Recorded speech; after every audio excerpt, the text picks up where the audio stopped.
హైదరాబాద్ కెళ్ళి ఢిల్లీకి, ఢిల్లీ కెంచి ఈడీ ఆఫీస్కు, ఈడీ ఆఫీస్ కెంచి తీహార్ జైలుకు, తీహార్ జైలు కెంచి సిబిఐ ఆఫీస్కు, సిబిఐ ఆఫీస్ కెంచి మళ్ళా తీహార్ జైలుకు, నడమ నడమ కోర్టుకు 40 దినాల సంధి.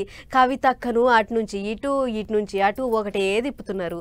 అక్క బెయిల్ అడిగినప్పుడల్లా సాక్ష్యాలు తారుమారైతాయని చెప్పి మళ్ళా లోపటికి తోలిస్తున్నారు. మరిగా మళ్ళోసారి కోర్టులో ముచ్చట్టు నడిచినాయట. ఈసారి ఏమన్నారో చూద్దాం పర్రోసారి. ఇంకేమంటారు, మళ్ళా రాపోయినరే అన్నారు.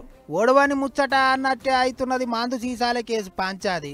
ఈసారన్న బెయిల్ ఇస్తారు కావచ్చు. కవితక్క బయటికి వచ్చి పార్లమెంట్ ఎలక్షన్ల ప్రచారంలో ఆఖరి 4-5 దినాలన్నా దేకిలేంగి అంటదేమో అనుకున్నారట చాలా మంది.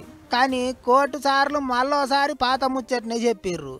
ఈడీ కేసులా సిబిఐ కేసులా కవితక్క పెట్టుకున్న 2 బెయిల్ పిటిషన్లు పనిచేయలేదు. అక్క బయటికి వస్తే అంత ఉల్టా పుల్టా అవుతుంది అన్నట్టు కోర్టుకు చెప్పిర్రట ఈడీ సిబిఐ ఆఫీసర్లు. అందుకే ఈడిసేదే లేదన్నారట కోర్టు సార్లు.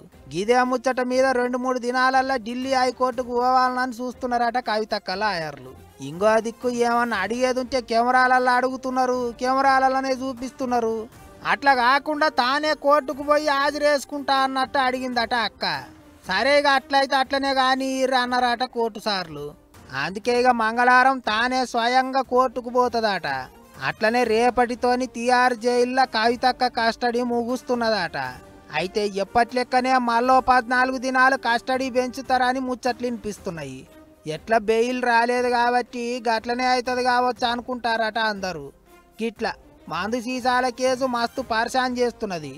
మరి ఇక ఇంకెన్నెద్దులు నడుస్తుందో, పంచాయతీ ఎప్పుడు తస్ప చేస్తారో, కవితక్క ఎప్పుడు బయటకు వస్తుందో చూసుకుంటూ పోవాలి.